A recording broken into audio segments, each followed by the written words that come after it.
The evening sun cast long shadows across the polished floors of Adelaide Cottage as Princess Charlotte sat quietly in the corner of the drawing room, her small fingers tracing patterns on the velvet cushion beside her. At 8 years old, she had already learned to read the subtle shifts in adult conversations, the way voices dropped when certain topics arose, and how smiles sometimes didn't reach people's eyes. Camilla, the queen consort, had arrived earlier that afternoon for what was supposed to be a routine family visit. The adults had been discussing upcoming royal engagements in the adjacent study, their voices occasionally drifting through the partially open door. Charlotte had been content playing with her favorite dollhouse, arranging the tiny furniture with the same precision she'd observed her mother Catherine use when preparing for state dinners. The conversation in the study had grown heated, though Charlotte couldn't quite understand why. She heard her father Prince William's voice rise slightly, something about protecting the children and maintaining stability. Camilla's responses were measured but firm, her words carrying the weight of someone who had learned to navigate the treacherous waters of royal politics over many years. When Catherine stepped out to take an important phone call from her private secretary, Charlotte seized the opportunity to approach her step-grandmother. She had always been curious about Camilla, this woman who had somehow become part of their family through circumstances Charlotte was too young to fully comprehend. The little princess walked over with the innocent boldness that children possess, carrying her favorite book about princesses and castles. "Grandmama Camilla," Charlotte said, using the formal address she'd been taught. "Would you like to see my new book? It has pictures of real castles like the ones we live in." Camilla looked down at the child, her expression shifting from the diplomatic mask she wore during official functions to something more complex. There was fatigue in her eyes, the kind that comes from years of public scrutiny and private battles. She had been having a particularly difficult day, dealing with criticism from certain quarters of the press about her role in the family and her relationship with the late Princess Diana's children. "That's lovely, dear," Camilla replied, her voice carrying a slight edge that Charlotte was too young to recognize as stress. "But perhaps you should ask your mother first." "Oh, but wait." Camilla paused, glancing toward the door where Catherine had disappeared.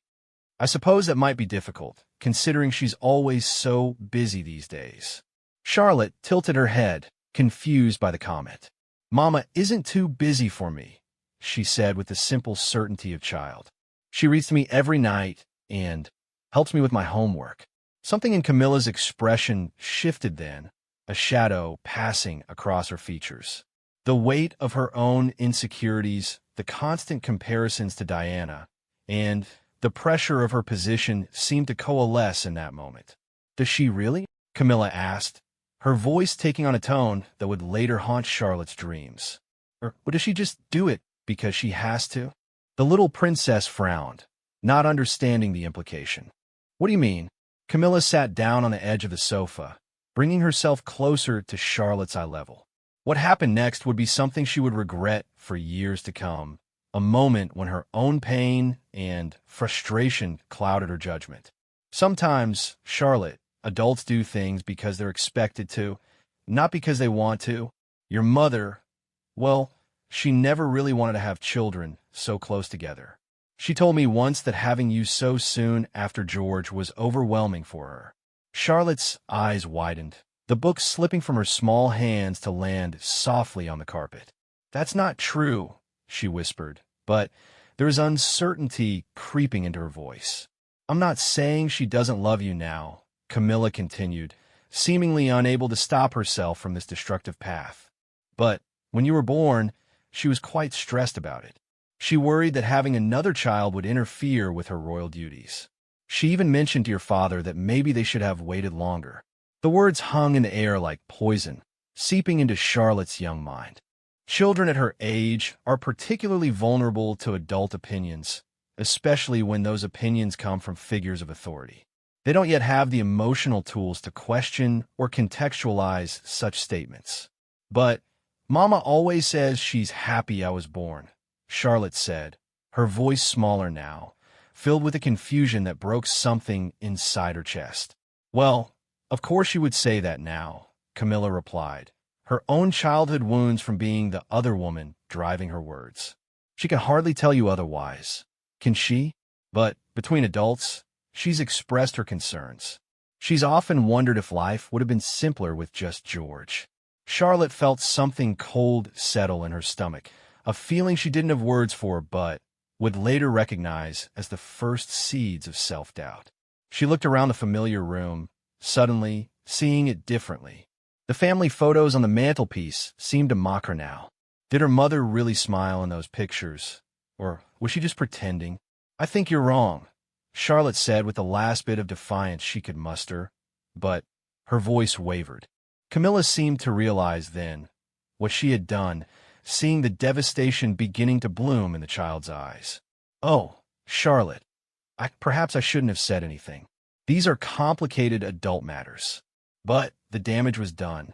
Charlotte's world, which had been built on the foundation of her parents' love and her secure place in the family, had suddenly shifted. The 8-year-old couldn't understand the complex dynamics at play, the way Camilla's own insecurities about her role in the family had led to this moment of cruelty. "Does Papa know?" Charlotte asked, her voice barely audible. "Know what, dear? That Mama didn't want me?" The question pierced through Camilla's anger, and she suddenly saw clearly what she had done. This innocent child, who had approached her with nothing but openness and affection, was now looking at her with eyes full of hurt and confusion. "Charlotte, I think perhaps there you are." Catherine's voice cut through the tension as she returned from her phone call, immediately sensing something was wrong. Her maternal instincts, finely tuned after years of caring for her 3 children, picked up on Charlotte's distress immediately. Charlotte looked up at her mother with new eyes, searching her face for signs of the reluctance Camilla had described. Did her mother's smile seem forced? Was there something hidden behind her loving gaze? "What's wrong, sweetheart?" Catherine asked, kneeling down to Charlotte's level. "You look upset." Charlotte opened her mouth to speak, then closed it again. How could she ask her mother if she had never wanted her? How could an 8-year-old formulate such a devastating question? "Nothing, Mama," Charlotte whispered, but she stepped back slightly when Catherine reached out to embrace her. Catherine's brow furrowed with concern. She looked up at Camilla, who was now standing awkwardly beside the sofa, her face pale. "Camilla, is everything all right? What happened while I was gone?" "Nothing of consequence," Camilla replied quickly, but her voice lacked conviction. "We were just having a chat about books." The lies sat heavily in the room.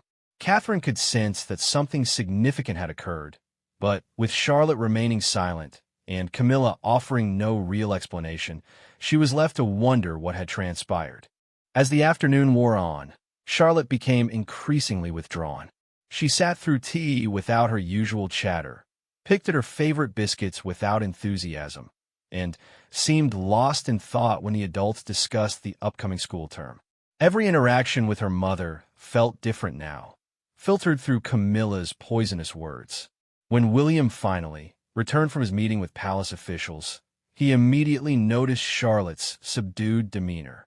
His daughter, usually the most spirited of his 3 children, sat quietly while her brothers played nearby. "How's my little princess?" he asked, settling down beside her on the sofa. Charlotte looked up at him with eyes that seemed older than they had that morning. "Papa, do you love all your children the same?" The question caught William off guard. "Of course I do, Charlotte. Why would you ask such a thing?" "Just wondering," she replied, but her father could see there was more to it. As the evening approached, and Camilla prepared to leave, she made one last attempt to repair the damage she had caused. Approaching Charlotte, who was helping her mother clear the tea things, she spoke softly. "Charlotte, about our conversation earlier, I think perhaps I didn't explain things very well. Sometimes adults say things when they're feeling stressed that don't come out right." But Charlotte had already begun to build walls around her heart. "It's okay, Grandmama Camilla," she said politely, but there was a distance in her voice that hadn't been there before. That night, as the family prepared for bed, Charlotte's changed behavior became even more apparent to her parents. She was quieter during bath time, less enthusiastic about choosing her pajamas, and seemed lost in thought as Catherine braided her hair. "Are you feeling well, sweetheart?" Catherine asked, pressing her hand to Charlotte's forehead to check for fever. "You've been very quiet today." "I'm fine, Mama," Charlotte replied, but she avoided her mother's eyes in the mirror. Catherine exchanged a worried glance with William, who had come in to say good night to their daughter. Something was clearly troubling Charlotte, but neither parent could pinpoint what had caused this sudden change in their usually vibrant child. As Charlotte lay in bed that night, her mind raced with thoughts she was too young to process properly. She stared at the ceiling of her bedroom, decorated with glow-in-the-dark stars that her father had helped her arrange, and wondered if those stars were just another thing her parents felt obligated to do rather than something they had wanted to do. The little princess had always felt secure in her place in the family, confident in her parents' love, and excited about her future role as a member of the royal family. But now, doubt had crept in like a shadow, making her question everything she had believed about her worth and her parents' feelings toward her. Down the hallway, Catherine was expressing her concerns to William about Charlotte's behavior, unaware that their daughter was lying awake, tormented by words that should never have been spoken to a child. The foundation of trust and security that loving parents work so hard to build was beginning to crack, and neither William nor Catherine yet understood the source of their daughter's distress. The evening had started like any other in the Wales household, but it would end with a little girl questioning her very place in the world, carrying a burden far too heavy for her 8-year-old shoulders. Camilla's words had planted seeds of doubt that would continue to grow in Charlotte's mind, affecting her behavior and her relationships with her parents in ways that would soon become impossible for William and Catherine to ignore.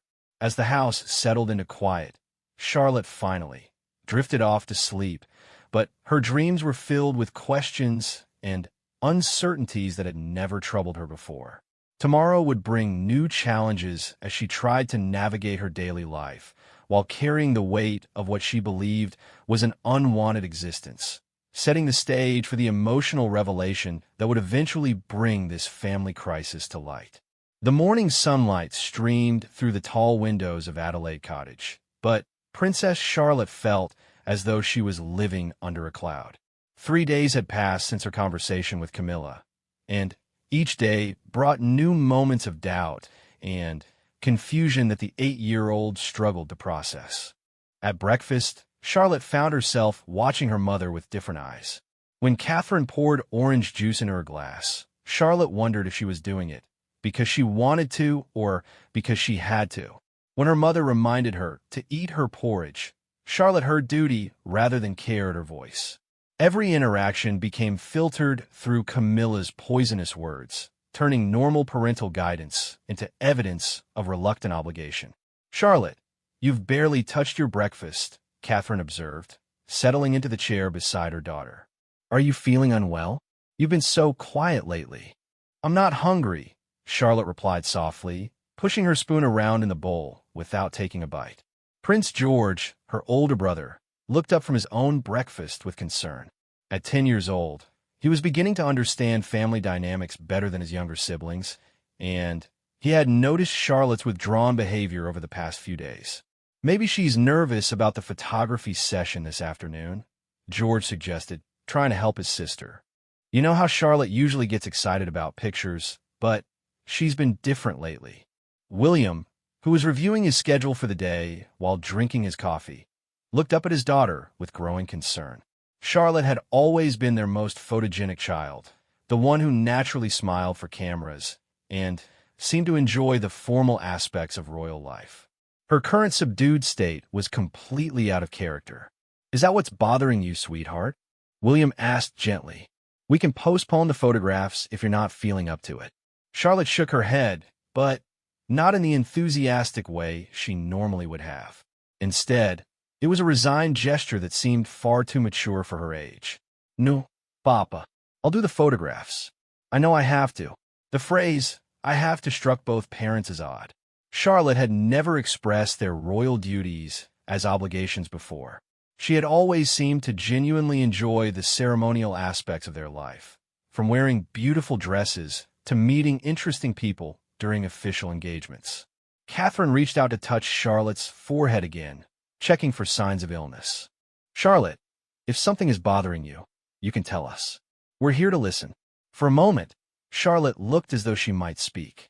Her eyes filled with tears, and she opened her mouth as if to voice the questions that had been tormenting her. But then she seemed to think better of it, perhaps fearing that asking her mother directly whether she had wanted her would only confirm her worst fears. "I'm fine, Mama," Charlotte whispered, but the words came out strained and unconvincing. After breakfast, Catherine took William aside in their private study. The concern in her voice was evident as she closed the door behind them. "Something is seriously wrong with Charlotte," Catherine said, pacing slightly as she spoke. "This isn't just a phase or typical childhood moodiness. She's been like this since Camilla's visit 3 days ago." William frowned, considering the timeline. "You think something happened when Camilla was here? They seem to be getting along well. I saw them talking in the drawing room." "That's just it," Catherine replied. "When I came back from my phone call that day, the atmosphere in the room felt strange. Charlotte looked upset, and Camilla seemed uncomfortable. When I asked what had happened, Camilla said they were just discussing books, but Charlotte was clearly distressed about something." "Did you try asking Camilla about it later?" William asked, though he suspected his wife had already considered this option. "I called her yesterday," Catherine admitted. "She insisted nothing significant had happened, but she didn't sound entirely convincing. She kept saying that children sometimes misunderstand adult conversations, and that Charlotte might have overheard something that confused her." William ran his hands through his hair, a gesture he made when he was frustrated or worried. His relationship with Camilla had been complex from the beginning, shaped by the loss of his mother and the circumstances of his father's remarriage. While they had reached a peaceful coexistence over the years, he remained protective of his children when it came to any potentially harmful influence. What kind of conversation could Charlotte have overheard that would affect her this dramatically? William wondered aloud. "I don't know," Catherine replied, "but whatever it was, it's changed her completely. She barely speaks to me now, except when directly questioned. She seems afraid to ask for anything, even things she needs. Yesterday, she sat in wet clothes for an hour after coming in from the garden because she didn't want to bother me by asking for help changing." This detail particularly troubled William. Charlotte had always been confident about expressing her needs and wants. She was typically the child who would burst into their room on weekend mornings demanding pancakes or announcing her plans for elaborate games that required parental participation. "Have you noticed how she's been acting around you?" Catherine continued. "She watches you differently now, as if she's trying to determine whether you really want to spend time with her or if you're just doing it because you feel you should." William had noticed subtle changes in Charlotte's behavior toward him as well. During their usual evening walks around the estate, she had been unusually quiet, responding to his questions with short answers rather than the animated chatter he was accustomed to. When he suggested activities they could do together, she agreed politely, but without the enthusiasm she normally showed. "We need to get to the bottom of this," Williams said decisively. "I'll speak to Charlotte directly this afternoon, after the photography session. Maybe she'll be more comfortable talking to me about whatever is troubling her." Meanwhile, Charlotte was in the nursery with her youngest brother, Prince Louis, who was too young to understand the emotional turmoil his sister was experiencing. As she helped him build towers with his blocks, Charlotte found herself thinking about her place in the family. Louis had been a surprise baby, born when Charlotte was already 4 years old. She remembered being excited about having a new sibling, but now she wondered if their parents had been more prepared for Louis than they had been for her. Maybe by the time Louis came along, their parents had figured out how to want another child. "Lottie, you're not playing right," Louis complained as Charlotte absently knocked down his block tower before he was finished building it. "Sorry, Louis," Charlotte murmured, but her mind was elsewhere. Their nanny, Maria, had been observing Charlotte's behavior with growing concern. Having worked with the family since George was born, she knew each child's personality intimately. Charlotte's current demeanor was so unlike her usual spirited nature that Maria had already mentioned her observations to Catherine. Princess Charlotte Maria said gently, settling down on the floor beside the children. Would you like to work on your art project? You seemed excited about it last week. Charlotte had been creating a large drawing of their family for her grandmother's birthday, complete with elaborate details of everyone's favorite things. But now the thought of depicting their happy family felt like creating a lie. I don't feel like drawing today, Charlotte replied, which surprised Maria even more. Art was one of Charlotte's favorite activities, something she would typically choose over almost any other option. As the day progressed toward the scheduled photography session, Charlotte's anxiety grew. The family's official photographs were always significant events, carefully planned to capture them at their best. These images would be used for Christmas cards, official releases, and historical records. Charlotte knew that she was expected to smile and look happy to project the image of a loving, unified royal family. But how could she smile authentically when she wasn't sure if she was truly wanted in the family portrait? Catherine spent extra time helping Charlotte choose her dress for the photographs, hoping that the special attention might draw her daughter out of her shell. They stood together in Charlotte's large walk-in closet, surrounded by beautiful clothes in every color and style imaginable. What about this blue dress? Catherine suggested, holding up a stunning sapphire-colored gown with delicate embroidery. It brings out your eyes beautifully.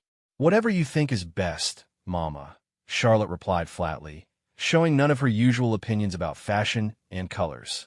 Catherine knelt down to Charlotte's level, taking her daughter's hands in hers. Sweetheart, you seem so sad lately. Please tell me what's wrong. Did someone say something that hurt your feelings? Did something happen at school? Charlotte looked into her mother's concerned face and felt her resolve wavering. Part of her desperately wanted to tell Catherine everything, to ask directly whether Camilla's words were true. But another part of her, the part that had been poisoned by doubt, feared that her mother might confirm her worst suspicions. I'm just tired, Mama, Charlotte said finally, which wasn't entirely untrue. The emotional weight she had been carrying for 3 days was indeed exhausting for someone her age. The photography session that afternoon was a struggle for everyone involved. The photographer, a kind man who had been taking the family's portraits for several years, immediately noticed Charlotte's subdued mood. Princess Charlotte, could you give me one of your beautiful smiles? He asked cheerfully, but Charlotte's smile looked forced and sad. William and Catherine tried to encourage their daughter, making jokes and silly faces to try to elicit a genuine laugh. But Charlotte's responses were polite rather than joyful. Even George and Louis seemed affected by their sister's mood, becoming more subdued themselves as the session continued. Perhaps we could take a short break? The photographer suggested diplomatically, recognizing that the family was struggling with something beyond his expertise.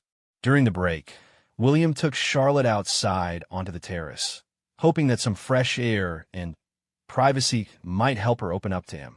Charlotte, he said, settling down on a garden bench and patting the space beside him, I can see that you're unhappy about something. You've been different for several days now, and your mother and I are very worried about you.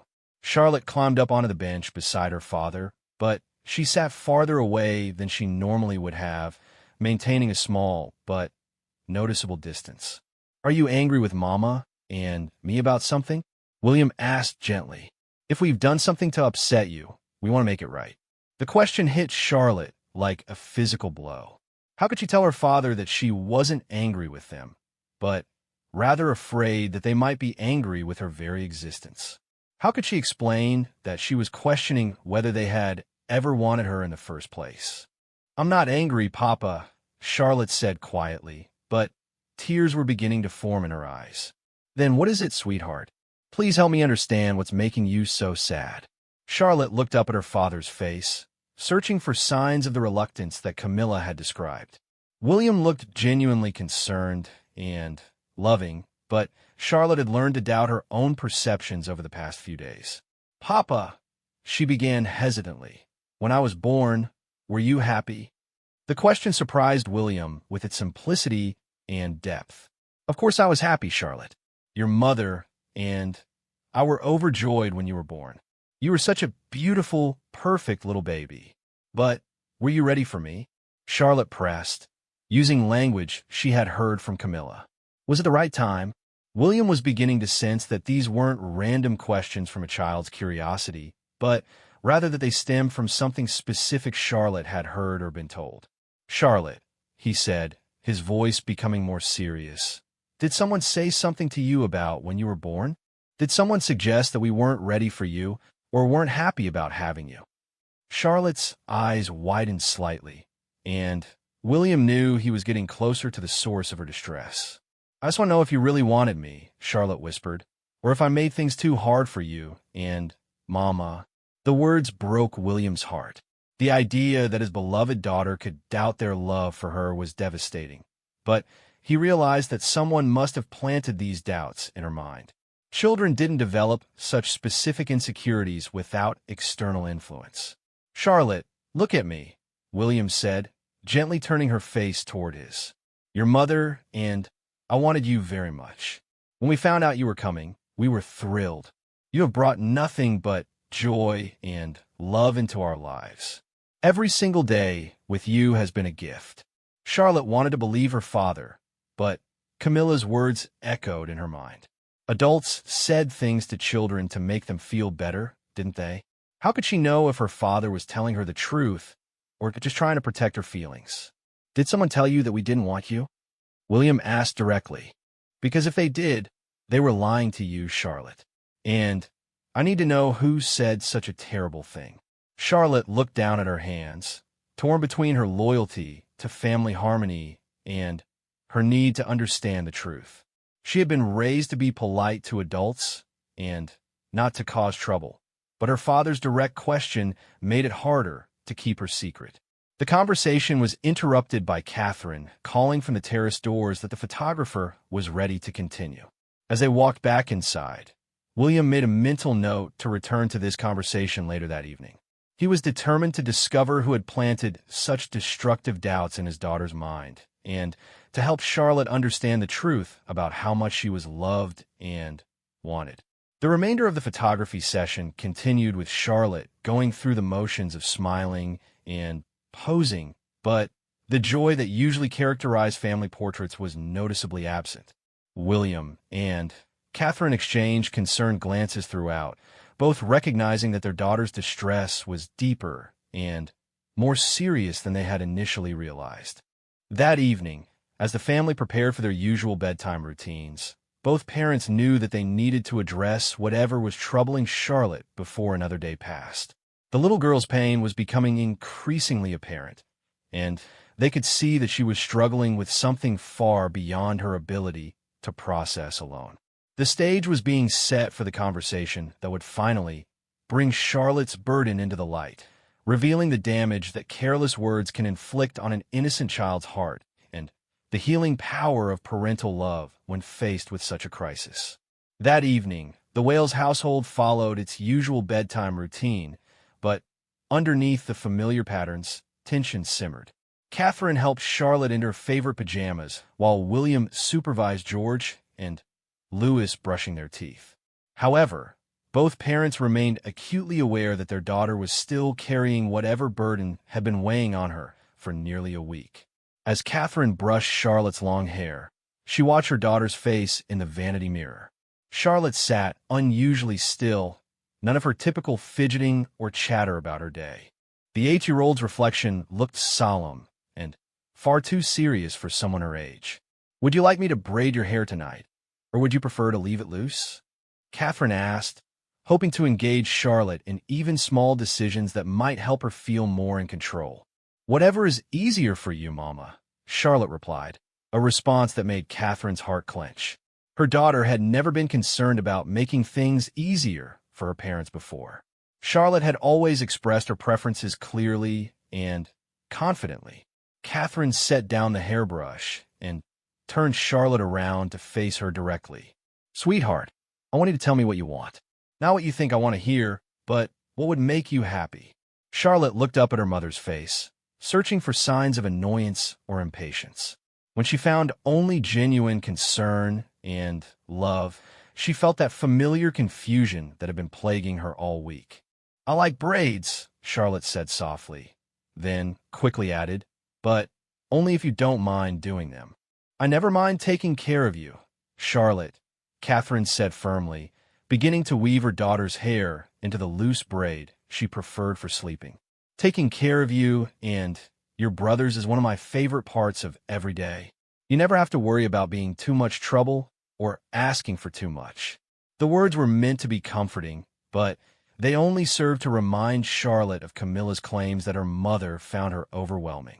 As Catherine's fingers worked gently through her hair, Charlotte wondered if this tenderness was real or just something her mother felt obligated to provide. When William appeared in the doorway to say goodnight, Charlotte's internal struggle became even more intense. Her father looked tired after his long day of meetings and official duties, and Charlotte found herself wondering if having to tuck her in was just another obligation on his endless list. "Ready for a story tonight, Princess?" William asked, settling into the comfortable chair beside Charlotte's bed, where he had read to her countless times over the years. "You don't have to read to me if you're too tired, Papa," Charlotte said, pulling her blankets up to her chin. "I know you've been working a lot today." William paused, a book already in his hands. This was not the Charlotte he knew. His daughter typically demanded stories, sometimes negotiating for extra pages or additional books. She had never shown concern about his energy levels when it came to their bedtime routine. "I'm never too tired to read to you, Charlotte," William said, opening the book. "This is my favorite part of the day, spending this quiet time with you." As William began to read, Charlotte found herself analyzing his voice for signs of reluctance or fatigue. Was he reading because he wanted to, or because he felt he had to?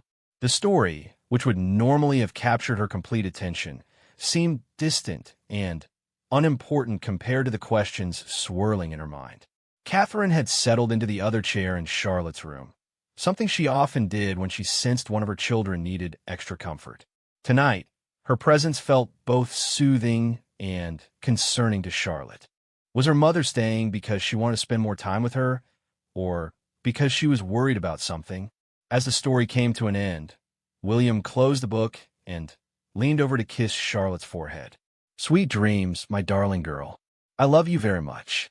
"I love you too, Papa," Charlotte whispered, but the words felt heavy in her mouth.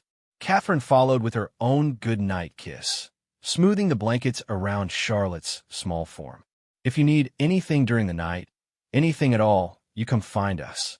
That's what we're here for." As her parents moved toward the door, Charlotte felt panic rise in her chest. The darkness of her room suddenly seemed overwhelming, filled with all the questions and doubts she had been carrying. Camilla's words echoed in her mind, making her wonder if her parents' gentle goodnights were genuine or just performed out of duty. "Mama, Papa," Charlotte called softly as they reached the doorway. Both parents turned immediately, their concern evident even in the dim light from the hallway. "Yes, sweetheart," Catherine responded, already stepping back toward the bed. Charlotte opened her mouth to speak, then closed it again. How could she ask the question that had been tormenting her? How could she voice her fear that they had never truly wanted her? I wanted to say good night again," Charlotte said finally, unable to find the courage to ask what she really needed to know. "Good night, darling," William said gently. "Try to get some rest." After her parents left, Charlotte lay in the darkness, staring at the ceiling. The glow-in-the-dark stars her father had helped her arrange seemed dimmer tonight, less magical than they usually appeared. Everything in her familiar room felt different when viewed through the lens of doubt that Camilla had created.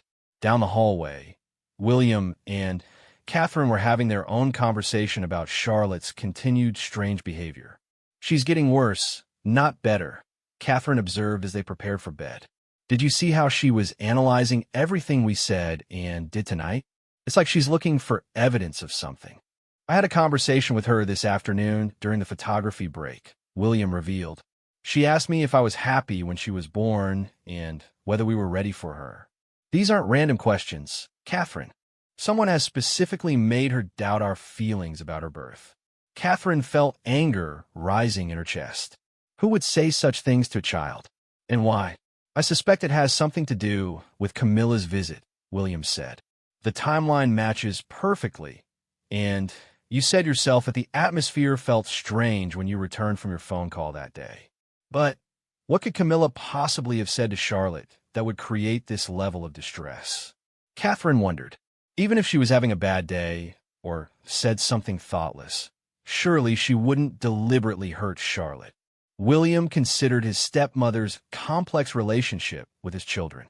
While Camilla had always been polite and appropriate with George, Charlotte, and Louis, her interactions with them lacked the natural warmth that his mother Diana had possessed. There had always been a certain distance, perhaps born from her own insecurities about her role in the family. I'm going to call Camilla tomorrow, William decided. This has gone on long enough.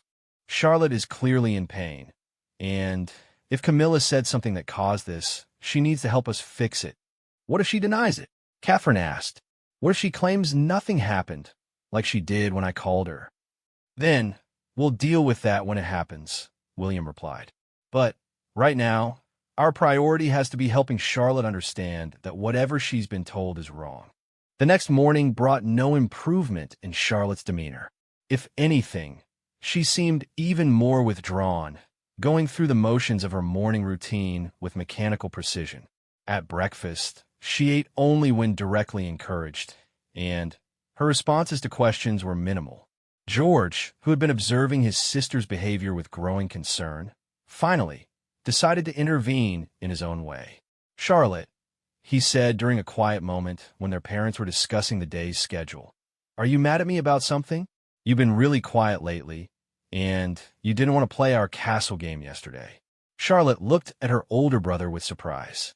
In her self-absorption over the past week, she hadn't considered how her behavior might be affecting George and Louis. I'm not mad at you, George, she said softly. I've just been thinking about things. What kind of things? George pressed, his 10-year-old directness cutting through the adult politeness that had characterized most conversations about Charlotte's mood. Charlotte glanced toward where her parents were talking, then leaned closer to George. Do you think Mama and Papa really wanted all three of us? Or do you think maybe they wanted to stop after just having you? The question stunned George. What do you mean? Of course they wanted us. They always tell us how happy they are to have us. But what if they're just saying that to be nice? Charlotte asked. What if having more children after you made their lives too complicated? George frowned, trying to understand where these ideas were coming from. His memories of Charlotte's birth were filled with excitement and celebration. He remembered his parents' joy when they brought Charlotte home from the hospital, how they had included him in caring for his new sister. Charlotte, who told you that? George asked with the protective instinct of an older sibling. Because whoever said that was lying. I remember when you were born, and Mama and Papa were so happy. They let me help feed you and hold you, and they were always smiling when they talked about you. Charlotte wanted to believe her brother, but Camilla's words had created such deep doubt that even George's sincere reassurance couldn't completely dispel her fears. Maybe you just remember it that way because you were little, Charlotte suggested. Maybe adults hide their real feelings from children. Then, why would someone tell you something different now? George asked logically. If adults hide their real feelings, how would anyone know what Mama and Papa really thought when you were born? The question was perceptive beyond George's years, and it gave Charlotte pause. She hadn't considered the contradiction in Camilla's revelation. If adults hid their true feelings from children, how would Camilla know what Catherine really thought about having Charlotte? Meanwhile, William had decided not to wait until later to contact Camilla. He stepped into his private study and dialed her number, his jaw set with determination. The call was answered on the second ring. William? How lovely to hear from you. Camilla's voice came through the line, but William detected a note of nervousness beneath her pleasant tone. Hello, Camilla. I'm calling about Charlotte's visit with you last week. Something happened during that visit that has left my daughter extremely distressed, and I need to know what was said to her. There was a pause on the other end of the line. I'm not sure what you mean, William. Charlotte and I had a perfectly pleasant conversation about books, and Camilla, William interrupted firmly, Charlotte has been questioning whether Catherine and I wanted her when she was born. She's been asking if she was too much trouble for us, if we were ready for another child after George. These are not concerns that an 8-year-old develops on her own. Someone planted these doubts in her mind, and the timing points directly to your visit. Another longer pause. William could hear Camilla's breathing on the other end of the line. There may have been some misunderstanding, Camilla said finally, her voice smaller than before. I was having a particularly difficult day, and perhaps I said something that Charlotte misinterpreted. What exactly did you say to her? William asked, his voice tight with controlled anger. I don't recall the exact words, Camilla said, but her hesitation suggested otherwise. We were discussing family matters, and I may have mentioned some of the challenges that come with royal life and having children close together. Perhaps Charlotte misunderstood some adult conversation she overheard. William felt his patience wearing thin. Camilla, my daughter is 8 years old and has spent the last week believing that her mother didn't want her. She's been analyzing every interaction with us, looking for signs that we consider her a burden. This is not a misunderstanding of adult conversation. This is a direct assault on a child's sense of security and belonging. I never intended, Camilla began, but William cut her off. What did you tell her about Catherine not wanting her? He demanded. Because that's specifically what Charlotte has been worrying about. The silence stretched so long that William wondered if the call had been disconnected. Finally, Camilla spoke, her voice barely above a whisper. I told her that Catherine had expressed concerns about having children so close together, that she had mentioned feeling overwhelmed and wondering if waiting longer might have been better. I may have said that Catherine questioned whether having another child would interfere with her royal duties. William felt cold fury wash over him. Did Catherine actually say any of those things to you? Another pause. Not in those exact words, no. But she did seem stressed during that period, and I was trying to help Charlotte understand that adults sometimes have complicated feelings about major life changes. You were trying to help Charlotte understand? William repeated incredulously. By telling her that her mother regretted having her? By making her doubt the foundation of her security in this family? I realize now that it was a mistake, Camilla said, and William could hear tears in her voice. I was having my own struggles with feeling accepted in the family, and I spoke without thinking about how my words would affect Charlotte. I am deeply sorry, William. I never meant to hurt her. William closed his eyes, trying to control his anger enough to have a productive conversation. Camilla, you need to understand the magnitude of what you've done. Charlotte has been living with the belief that her existence was unwanted for an entire week. She's been questioning every act of love and care from her parents, wondering if we're just going through the motions out of obligation. How can I fix this? Camilla asked, her voice breaking. Please tell me how I can make this right. I don't know yet, William replied honestly. First, Catherine, and I need to help Charlotte understand the truth about how much she was wanted and loved from the moment we knew she was coming. Then, we'll figure out how to move forward from there. After ending the call, William sat in his study for several minutes, processing both his anger at Camilla and his heartbreak for Charlotte. His daughter had been carrying an unbearable burden based on lies that never should have been spoken to a child. The revelation about what Camilla had said would soon reshape everything Charlotte believed about her place in the family. But first, William needed to share this information with Catherine and begin the delicate process of healing the wounds that had been inflicted on their daughter's young heart. The truth was finally coming to light, setting the stage for the emotional confrontation that would determine whether this family could repair the damage that had been done to their little girl's sense of worth and belonging. When William emerged from his study after the devastating phone call with Camilla, his face was pale with fury and heartbreak. Catherine took one look at her husband's expression and immediately knew that whatever he had discovered was worse than they had imagined. What did she say? Catherine asked, guiding William into their private sitting room, where they could speak without being overheard by the children. William sank into his favorite armchair, running his hands through his hair in the gesture Catherine recognized as his way of processing overwhelming emotions. She told Charlotte that you expressed concerns about having children so close together.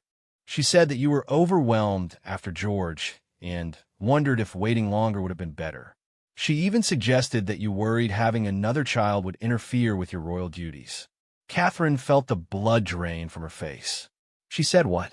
But I never—" "William, I never said any of those things to Camilla. Ever." "I know," William replied grimly.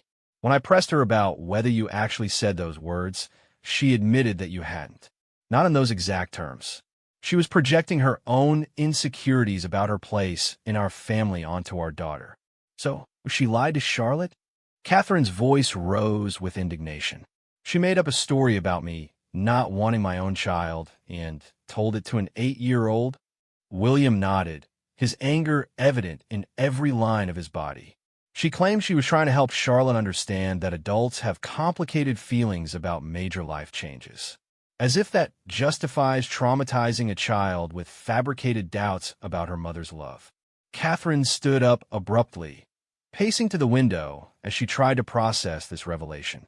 No wonder Charlotte has been looking at me like she's searching for signs that I don't want her around. No wonder she's been so careful not to ask for anything or bother me. She thinks I see her as a burden.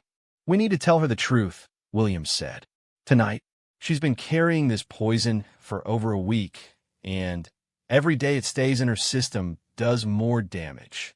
Catherine turned back to her husband, tears streaming down her face. "How do I fix this, William? How do I convince my daughter that she was wanted when someone she trusts told her the opposite? How do I prove that every moment of her life has been a joy to me?" "We'll figure it out together," William said, standing to embrace his wife. "But first, I think you should tell me about what really happened when Charlotte was conceived and born.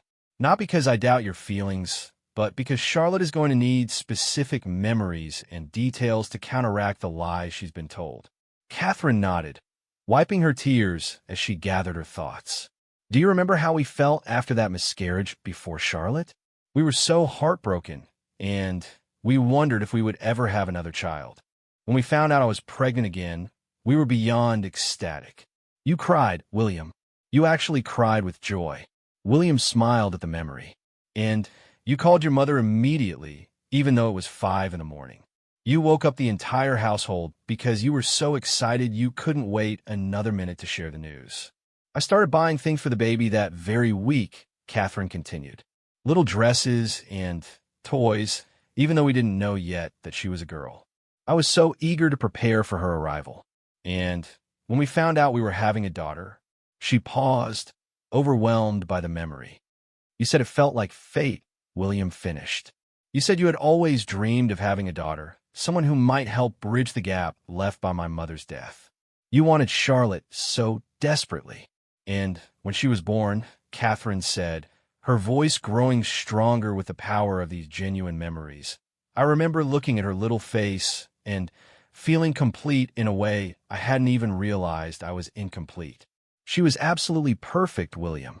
I couldn't believe we had been blessed with such a beautiful, healthy daughter." William took his wife's hands in his. "Charlotte needs to hear these things from you. She needs to understand that not only were you not reluctant to have her, but that you actively longed for her." "But will she believe me?" Catherine asked. Camilla's lies have had a week to take root in her mind. What if she thinks I'm just saying these things to make her feel better? "Then we'll show her proof," Williams said decisively. "We have all those videos I took during your pregnancy, all the photos of you preparing the nursery. We have the journal you kept during those months. We have evidence of our excitement and preparation." Catherine's eyes brightened slightly. "The letters. Do you remember the letters we wrote to her before she was born? We each wrote her a letter telling her how much we wanted her and how excited we were to meet her." William did remember. It had been Catherine's idea, inspired by her own mother's similar gesture when Catherine was born. They had sealed the letters in an envelope, planning to give them to Charlotte when she was older. "Where do we put those?" William asked. "In the safe, with all the other important documents," Catherine replied. "William, Those letters contain everything we felt about wanting Charlotte. Written in our own hands, dated before she was born. She can't doubt the sincerity of something we wrote when we had no idea she would ever see it. As they made their plans to address Charlotte's crisis that evening, neither parent was prepared for what they would discover when they went to check on their daughter during her afternoon quiet time. Catherine knocked softly on Charlotte's bedroom door, planning to suggest they spend some special time together before dinner. When there was no response, she opened the door quietly, thinking Charlotte might be napping. Instead, she found her daughter sitting on the floor beside her bed, surrounded by family photographs that she had taken from various frames around the room. Charlotte was studying each picture intently, her young face creased with concentration. "Charlotte," Catherine said softly, not wanting to startle her. "What are you looking at, sweetheart?" Charlotte looked up with eyes that seemed far too serious for someone her age. "I was trying to see if I could tell which pictures you really want to take, and which ones you just took because you had to." The statement broke Catherine's heart completely. "Oh, my darling girl," she said, sinking down onto the floor beside Charlotte. "Is that what you've been thinking about? Whether Daddy and I do things with you because we want to or because we feel we have to?" Charlotte nodded, holding up a photograph from her second birthday party. "In this picture, you're smiling, but I can't tell if it's a real smile or a pretend smile." Camilla said that adults sometimes pretend to be happy about things when they're really not. Catherine took the photograph with trembling hands. She remembered that day perfectly. Charlotte had been so excited about her princess-themed party, insisting on wearing her tiara from the moment she woke up. The joy on Catherine's face in the photo was completely genuine. "Charlotte," Catherine said carefully, "Camilla told you that I sometimes pretend to be happy about things. Did she tell you what things I might pretend to be happy about?" Charlotte's lower lip quivered. "She said that when I was born, you were worried about having another baby so soon after George. She said you told her that maybe you should have waited longer, and that you were concerned about having too many children to take care of properly." Catherine felt physically sick hearing these lies spoken in her daughter's innocent voice. "And do you believe that's how I felt about having you?" "I don't know what to believe anymore," Charlotte whispered. "Sometimes you seem really happy with me, but then I remember what Camilla said, and I wonder if it's being nice because you're my mama and you have to be." Catherine set the photograph aside and pulled Charlotte into her arms. "Sweet girl, I need you to listen to me very carefully. Camilla was wrong to tell you those things, and they're not true. Not even a little bit true. But why would she say them if they weren't true?" Charlotte asked, her voice muffled against Catherine's shoulder. "Sometimes adults make mistakes when they're feeling upset or confused about their own problems," Catherine explained gently. "Camilla was having some difficult feelings about her place in our family, and she said things she shouldn't have said. But her feelings about herself had nothing to do with the truth about how much Daddy and I wanted you." Charlotte pulled back to look at her mother's face. "Do you promise you're not just saying that to make me feel better?"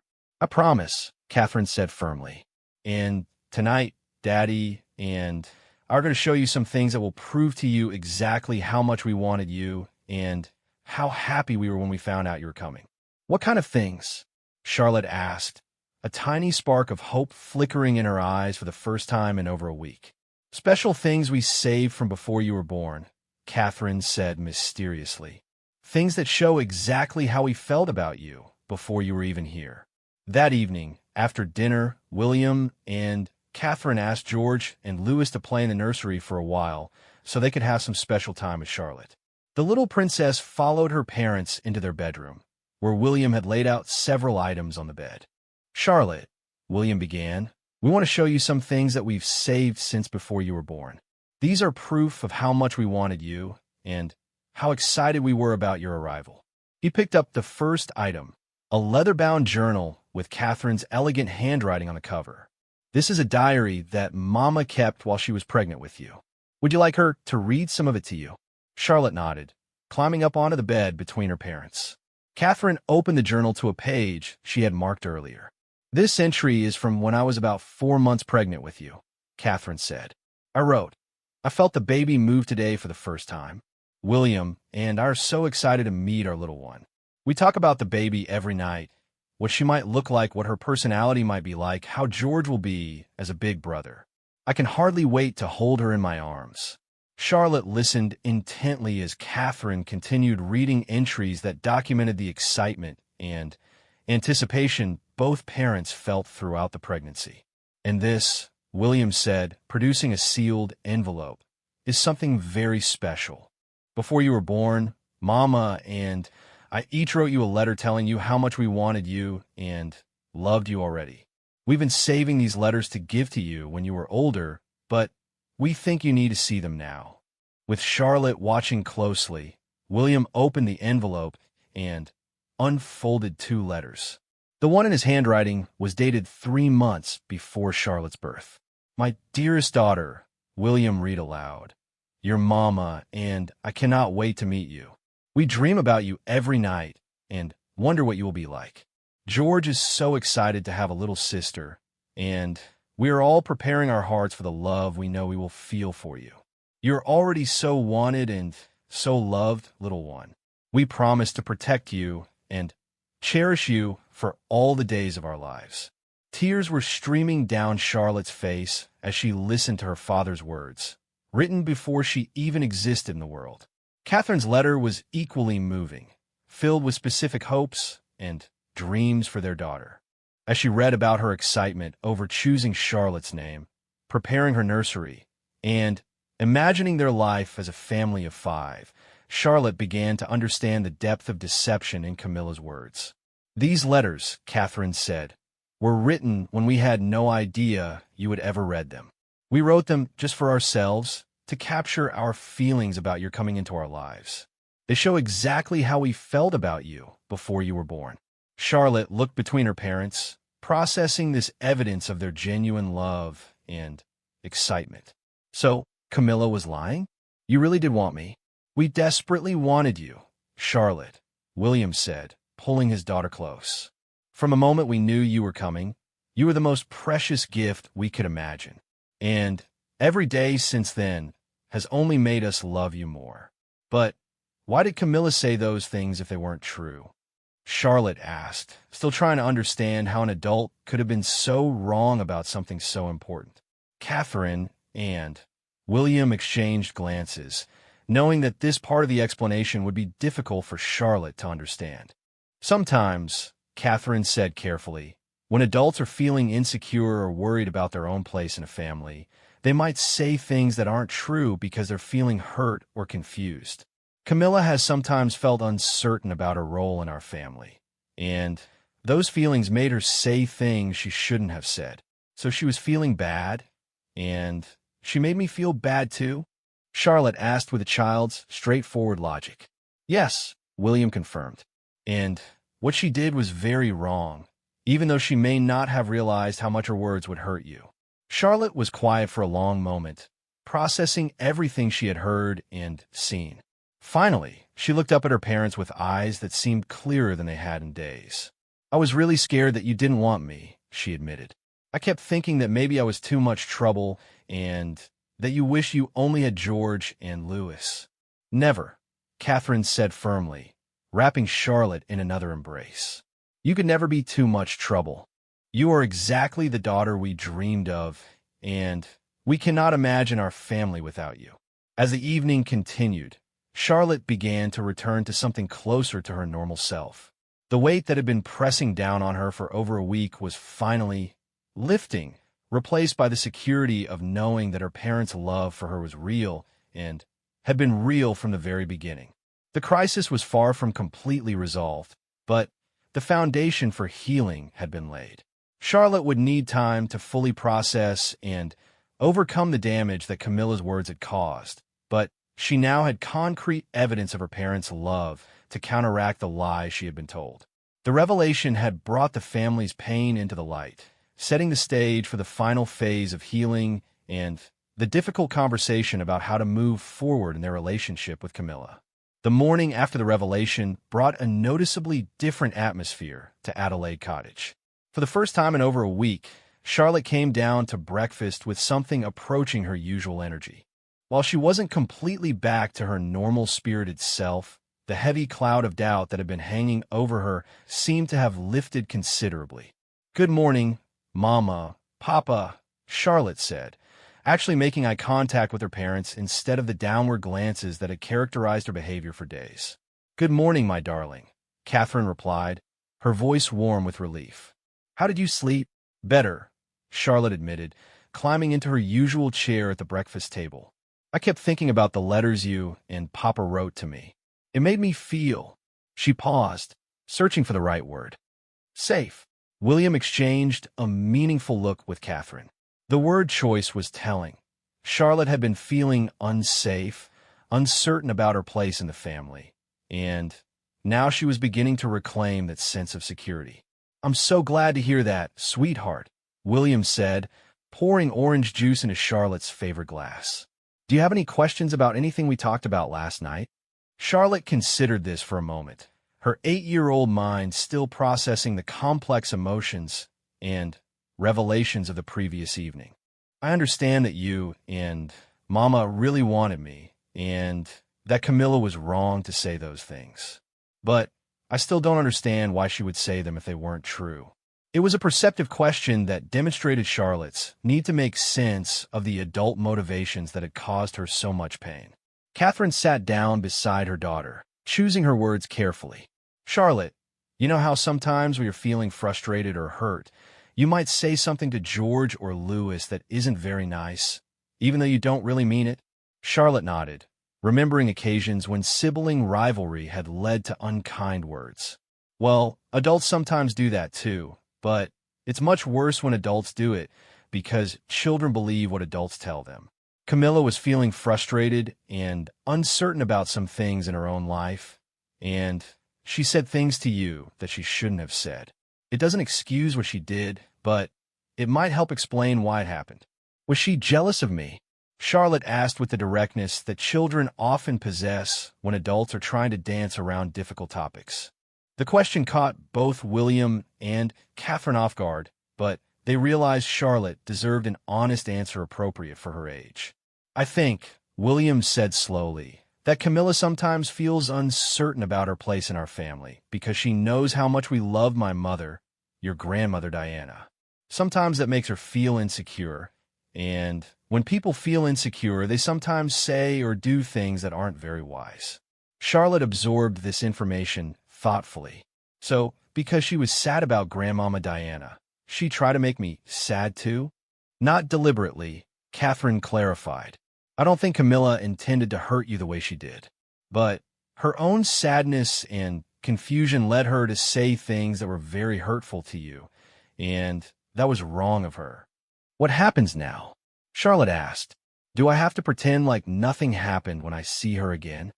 This was the question that William and Catherine had been grappling with themselves. How do you maintain family relationships after such a serious breach of trust with a child? "No, sweetheart," William said firmly. "You never have to pretend that nothing happened. What Camilla did was serious, and we're still deciding how to handle it.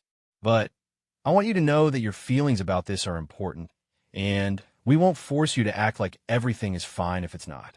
"Will she say she's sorry?" Charlotte asked. "I think she will," Catherine replied. "But whether or not you're ready to hear an apology from her is entirely up to you. There's no rush to forgive someone who hurt you, even if they say they're sorry." This conversation was interrupted by the arrival of George and Louis, who bounded into the breakfast room with their usual morning energy. George immediately noticed that Charlotte seemed more like herself. "Charlotte, you look happier today," George observed with the emotional intelligence that made him such a caring older brother. "Did you figure out what was bothering you?" Charlotte looked at her parents, silently asking permission to share what she was comfortable sharing. Catherine nodded encouragingly. "Someone told me some things that weren't true, and it made me feel really sad and confused," Charlotte explained to her brothers. "But Mama and Papa showed me proof that the things I was told were lies." "What kind of lies?" Louis asked with 4-year-old curiosity, though he was too young to fully understand the gravity of the situation. "Someone told me that Mama and Papa didn't really want me when I was born," Charlotte said, her voice stronger now as she spoke the words. But it wasn't true. They showed me letters they wrote to me before I was born that proved they were excited about me coming. George's expression darkened with protective anger. Who told you that? That's a terrible thing to say to someone. It was Grandmama Camilla, Charlotte said quietly, and George's shock was evident on his face. Camilla said that to you? George asked incredulously. Why would she say something so mean? Because she was feeling sad and confused about her own things, and she made a very bad choice about what to say to me, Charlotte explained, using the framework her parents had provided. William was impressed by how well Charlotte was processing and explaining the situation. It suggested that their approach the previous evening had been effective in helping her understand both the truth about her parents' feelings and the context of Camilla's behavior. Later that morning, while Charlotte was in the garden with her brothers and their nanny, William received a phone call from King Charles. His father's voice was heavy with concern and regret. William, Camilla told me what happened with Charlotte. I am absolutely horrified that this situation occurred, and I want to discuss how we can make this right. I appreciate that, Father, William replied, but my priority right now is ensuring Charlotte's emotional recovery. She's just beginning to heal from this, and I won't have her subjected to any situation that might cause her more distress. Of course, Charles agreed immediately. I would never suggest anything that might harm Charlotte further. But Camilla is devastated by what she's done, and she's desperate to apologize and try to repair the damage. William felt conflicted. While he understood that Camilla was likely genuinely remorseful, he also felt protective of Charlotte's newly restored sense of security. Charlotte is 8 years old, Father. She doesn't have the emotional tools to navigate a complex adult apology right now. If and when she's ready to hear from Camilla, it needs to be on Charlotte's terms, not because the adults involved feel guilty. You're absolutely right, Charles said. What can we do to support Charlotte's healing process? Give her time, William replied. Let her process what happened without pressure to forgive or forget. And, perhaps most importantly, ensure that nothing like this ever happens again with any of the children. That afternoon, Catherine found Charlotte in her playroom, engaged in what appeared to be a very serious conversation with her favorite doll. What are you and Princess Isabella discussing? Catherine asked, settling down on the floor beside her daughter. I'm telling her about what happened to me, Charlotte explained. I'm explaining that sometimes adults say things that aren't true, and when that happens, children need to talk to other adults they trust to find out what's really true. Catherine was struck by the wisdom in Charlotte's play. That's very smart advice to give Princess Isabella. I want her to know that if someone ever tells her that her mama doesn't love her, she should ask her mama directly, Charlotte continued. Because mamas know best about how they feel about their children. That's absolutely right, Catherine agreed. And what would you tell Princess Isabella to do if she was too scared to ask her mama directly? Charlotte considered this thoughtfully. I would tell her to talk to another grown-up she trusts, like her papa, or her teacher, or her grandmother. Because children shouldn't have to carry scary secrets by themselves. The insight broke Catherine's heart, as she realized Charlotte was processing not just what had happened to her, but developing strategies to help others who might face similar situations. Charlotte, Catherine said gently, I want you to know how proud I am of how you've handled this difficult situation. Even though you were scared and confused, you found the courage to work through it with Papa and me. I almost didn't tell you, Charlotte admitted. I was afraid that if I asked you whether you really wanted me, you might tell me that Camilla was right. But you did tell us eventually, Catherine pointed out. And that was very brave. It was scary, Charlotte agreed. But keeping the secret was scarier. That evening, as the family gathered for their usual bedtime routine, there was a sense of cautious optimism that had been absent for over a week. Charlotte participated more actively in dinner conversation, laughed at her father's jokes, and even requested her favorite story for bedtime reading. As William read to her, Charlotte interrupted him mid-sentence. Papa, when you read to me, do you do it because you want to or because you think you should? William closed the book and looked directly at his daughter. I read to you because it's one of my favorite parts of every day. I love seeing your face when we get to exciting parts of the story, and I love the quiet time we spend together.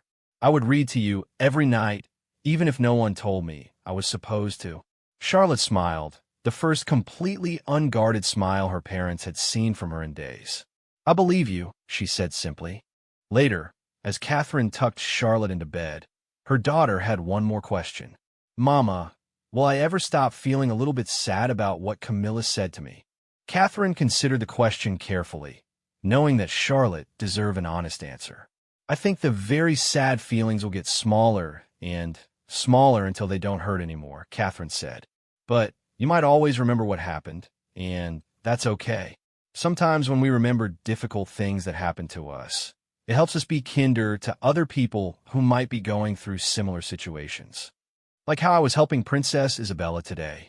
Charlotte asked. Exactly like that, Catherine confirmed. Your experience, as painful as it was, might help you understand and help other children someday. Charlotte seemed satisfied with this answer. As her parents prepared to leave her room, she called out to them one more time. Mama? Papa? I love you both very much, and I'm glad you wanted me. We love you too, darling girl, William replied, his voice thick with emotion. More than you could ever possibly know. As William and Catherine made their way to their own bedroom, they reflected on the week that had nearly shattered their family's foundation and the healing conversation that had begun to repair it. She's going to be okay, Catherine said, though it was as much a hope as a statement. Yes, William agreed. She's stronger than we realized, and she knows now that she can come to us with anything, no matter how scary it might seem. What do we do about Camilla? Catherine asked, voicing the question they would need to address soon. We protect our children, William said firmly. We make sure this never happens again, and we let Charlotte determine the terms of any future relationship she might have with Camilla. In the weeks that followed, Charlotte continued to heal from the emotional wounds that Camilla's words had inflicted. There were still moments of insecurity, times when she needed extra reassurance from her parents, but the foundation of trust that had been damaged was slowly rebuilding stronger than before. The crisis had taught the entire family valuable lessons about communication, the power of words, and the importance of addressing problems directly rather than letting them fester in silence. Charlotte learned that she could bring her fears to her parents without judgment. William and Catherine learned to recognize the signs when one of their children was struggling, and even George and Louis learned about the importance of protecting and supporting each other. As for Camilla, she would eventually write a heartfelt letter of apology to Charlotte, acknowledging the harm she had caused and taking full responsibility for her actions. But Charlotte, with the wisdom beyond her years that this experience had given her, would choose when and how to engage with that apology, secure in the knowledge that her parents would support whatever decision she made. The little princess who had once questioned her place in the family now stood more confident than ever in the knowledge that she was not just wanted, but desperately loved and cherished by the parents who had dreamed of her long before she was born. The painful chapter had ended, but the stronger, more resilient family that emerged from it would continue their story with deeper understanding, better communication, and an unshakable foundation of love that no careless words could ever destroy again. The bedtime discovery that had revealed Charlotte's pain also became the turning point that saved her childhood from lasting damage, proving that even in the darkest moments, love and truth have the power to heal what seemed irreparably broken. In the end, what could have been a devastating family tragedy became instead a testament to the strength of genuine parental love and the resilience of a child who learned she could trust her parents with her deepest fears and find comfort in their unwavering devotion.